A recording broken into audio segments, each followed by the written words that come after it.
हाँ इन्हों बता, आपकी जो वो सरपंच बन जाएगी आपकी सेवा करे है? करे इस वर्ग की झूठ कोई तो नहीं बोल रहे नहीं, हो? पूरी सेवा, आप पूरी सेवा करे। लेकिन जो आने वाला समय है उसके लिए हमें सबसे पहले ये देखना चाहिए हमारा जो भाविक सरपंच बनेगा कि वो शिक्षित है या नहीं, उसको सरपंची का महत्व पता है या नहीं। राम राम जी। पहले सभी को जो हमारे दर्शक देख रहे हैं सभी को नमस्ते, राम राम जी। मेरा नाम सविता है और मेरे हस्बैंड का नाम डॉक्टर विजय राज है और मेरे फादर इन लॉ का श्री हंसराज नाम है। जन या जो भी निर्णय होंगे पंचायतों के, खुद पंचायतों में जाओगे हैं? जी बिल्कुल, मैं खुद डिसीजन लूंगी और आप खुद पंचायतों में जाऊंगी और खुद अपने निर्णय लूंगी। जी बहुत खुशी हो रही है मेरे को तो भाई, इतनी क्वालिफिकेशन के साथ जो महिलाएं हैं वे थोड़ा विकास कर सके आगे, तो उनको थोड़ी नॉलेज होती है। आपके पास तो जैसे बहुत सारी डिग्री हैं, ऑप्शन भी दूसरे भी बहुत हैं करियर को लेकर, आप सरपंच में क्यों आना चाहते हो कि भाई आप नौकरी के भी ऑप्शन है? हाँ, ये फिर मेरे को ये लगा कि गांव में भी हम सेवा कर सकते हैं। जी मैंने MSc BEd और DNY का कोर्स कर रखे हैं। ये मेरा चुनाव चिन्ह है, टूल का निशान। राम राम नमस्ते दोस्तों, मैं आपका अपना होस्ट एंड दोस्त विकास हेलावत। इस वक्त आज मैं अपने ही गांव खरकड़ा में हूं। आप सभी को पता है पंचायत चुनाव हैं, जो पंचायती चुनाव का दौर चला हुआ है। इसी को लेकर आज मैं अपने गांव खरकड़ा में एक महिला उम्मीदवार के पास हूं। आपको बता दूं गांव खरकड़ा में 2 पंचायत हैं। जो बड़ी पंचायत है छाजान से मेरे साथ महिला उम्मीदवार है जो सरपंची पद के लिए आगे आई है, तो इनसे बातचीत करेंगे कि कितनी पढ़ी लिखी ये हैं, क्यों चुनाव लड़ना चाहती हैं, क्यों इनके मन में ऐसा सवाल आया कि वो चुनाव में आगे आएँ। तो सारे सवालों का जवाब हम इनसे खुद लेंगे। नमस्ते राम राम जी। राम राम जी। पहले सभी को जो हमारे दर्शक देख रहे हैं सभी को नमस्ते, राम राम। सबसे पहले आप एक बात बताओ, क्यों आप पंचायती चुनाव में आगे आना चाहते, क्यों लड़ना चाहते हो?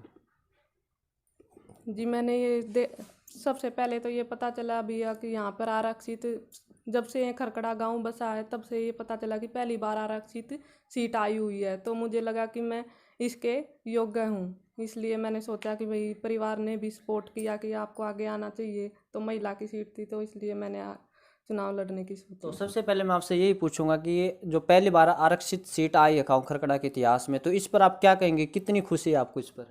बहुत खुशी हुई जी भाई, सरकार ने इस तरह का कदम उठाया आगे, भाई महिलाओं को 50% आरक्षण दिया है और महिलाओं को इसमें आगे भी आना चाहिए। तो आपने एक बात बोली है कि महिलाओं को आगे आना चाहिए, 50% आरक्षण भी दिया, लेकिन बहुत सारी महिलाएं ऐसी हैं सरपंच तो बन जाती हैं, लेकिन जो सरपंच है वो उसके घरवाले के द्वारा चलाई जाती है, वो सिर्फ साइन और मोहर लगाने के लिए बनी होती है। इस पर आप क्या कहेंगे? जी ऐसे पहले होता था, अभी भी होता है कि महिलाएं आगे आ तो जाती हैं, चुनाव लड़ भी लेती है और जीत भी जाती हैं, लेकिन वो उसके सरपंची है जैसे उसके पद का उपयोग उसके पेरेंट्स, उसके घरवाला या और कोई करते हैं, सास ससुर वगैरह। लेकिन अगर गांव मुझे मौका देता है तो मैं इस तरह का कुछ नहीं होगा, तो मैं खुद आगे आऊँगी और गांव के फैसले डिसीजन खुद लूँगी और सबसे सलाह सबसे ली जाएगी गांव में, लेकिन डिसीजन मैं खुद अपने लूँगी। तो अगर आपकी बात की जाए, आपने कहा कि आगे ऐसा नहीं होगा, अगर मुझे सरपंच का गांव मौका देता है आगे आने का, बनाने का, बनाता है, तो आप खुद के सेल्फ डिसीजन या जो भी निर्णय होंगे पंचायतों के, खुद पंचायतों में जाओगे हैं? जी बिल्कुल, मैं खुद डिसीजन लूँगी और खुद मैं पंचायतों में जाऊँगी और खुद अपने निर्णय लूँगी।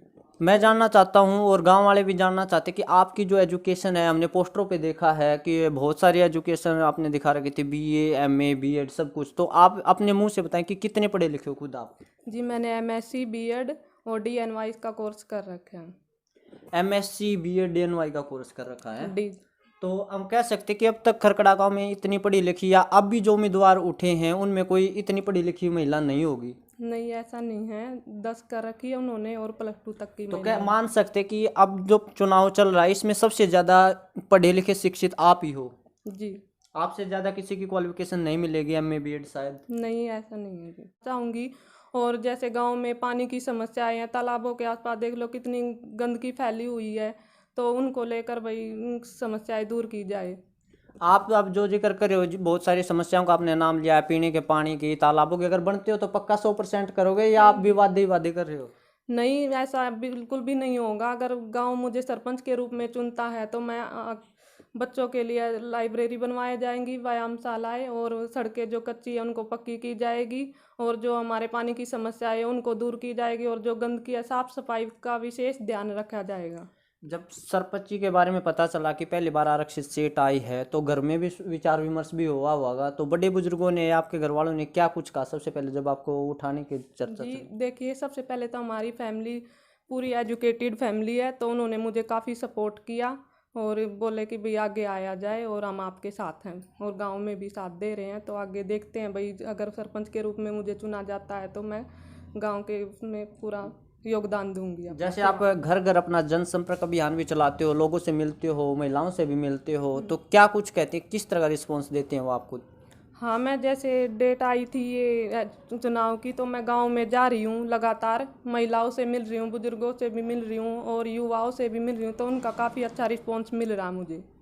गांव वालों का अच्छा रिस्पॉन्स मिल रहा है। जब आप महिलाओं से मिलती है तो किस तरह की बात करती हैं, या क्या और कुछ आपको कहते हैं, गांव की समस्या के बारे में कुछ बताती हैं? हाँ जी, बिल्कुल। गांव की महिलाएं जो बताती हैं अपनी समस्याएं, भई एजुकेशन के बारे में, अगर मैं पढ़ना चाहती है कई लड़कियां, मैं उनको सबसे पहले तो मोटिवेट करूंगी महिलाओं को, भाई मैं एजुकेशन के प्रति आगे आए, और अगर मैं पढ़ना चाहे तो मैं फ्री एजुकेशन भी दूंगी गांव में महिलाओं को, लड़कियों को अपने गांव की, और उनको मोटिवेट भी करूंगी। एक और सवाल, जो उनकी समस्या, पानी की समस्याएं हैं, साफ सफाई वगैरह की समस्याएं वो बता रही हैं लेडीज जैसे, तो उनकी समस्याओं का निदान किया जाएगा। एक चीज़ और हम इलेक्शन में देखते हैं, और आप भी पढ़े लिखे हो, जो शराब है वो दारू है इलेक्शन में बहुत तेज़ी से चलती है, और हर रोज़ आप नज़ारे भी देखते हैं शाम होने के बाद किस तरह का नज़ारा फिर होता है, तो इसको लेकर आप क्या कहेंगे? क्या आप भी शराब बांट रही हैं या फिर किस तरह का प्रचार कर रही हैं ऐसा? नहीं, ऐसा बिल्कुल भी नहीं है। और शराब को लेकर आप क्या कहेंगे? पहले तो ये बताओ कि इलेक्शन में शराब चलनी चाहिए या नहीं चलनी चाहिए? बिना शराब के नहीं जीता जा सकता। नहीं, चलनी नहीं चाहिए, ये तो बुरी बात है भाई। नशे से तो दूर ही रहना चाहिए। आपने देखा इस इंट्रो में हमने बातचीत की, ये थी सविता जी जो बड़ी पंचायत से सरपंची की दावेदारी पेश करें, ताल ठोक रखे इन्होंने और अपना चुनाव प्रचार बहुत तेज कर रखा है। आपको मैं बता दूं, अभी तक जितने भी उम्मीदवार हैं, किसी भी उम्मीदवार की जो एजुकेशन है वो इनसे ज़्यादा नहीं है। पर्चों में या पोस्टों में तो सभी ने योग्य और शिक्षित लिखवा रखा है, लेकिन पहली महिला उम्मीदवार गाँव खरकड़ा की ऐसी अब तक की जो MA BEd बहुत सारी डिग्री इनके पास है, अच्छा खासा अनुभव भी है और पढ़ी लिखी हैं। और सबसे अच्छी जो बात है इस महिला उम्मीदवार की, सविता जी की, हमें ये लगे कि कहती हैं कि अब तक के इतिहास में ऐसा रहा कि महिला सरपंच तो बन जाती है, सिर्फ वो नाम मात्र की रहती है, उसकी जो सरपंची है उसके घरवाले के द्वारा ही चलाई जाती है, वो सिर्फ साइन और मोहर के लिए ही होती है। ये कहते ऐसा मेरे कार्यकाल में बनती हूँ तो बिल्कुल नहीं होगा, वो खुद के निर्णय सविता जी खुद लेंगी, और पंचायतों में जहाँ भी आवश्यकता होगी इनकी जाने की, खुद पंचायत में जाएंगे और बड़े बड़े निर्णय खुद लेंगी। सविता जी, बातचीत करने के लिए आपका बहुत बहुत धन्यवाद। जी।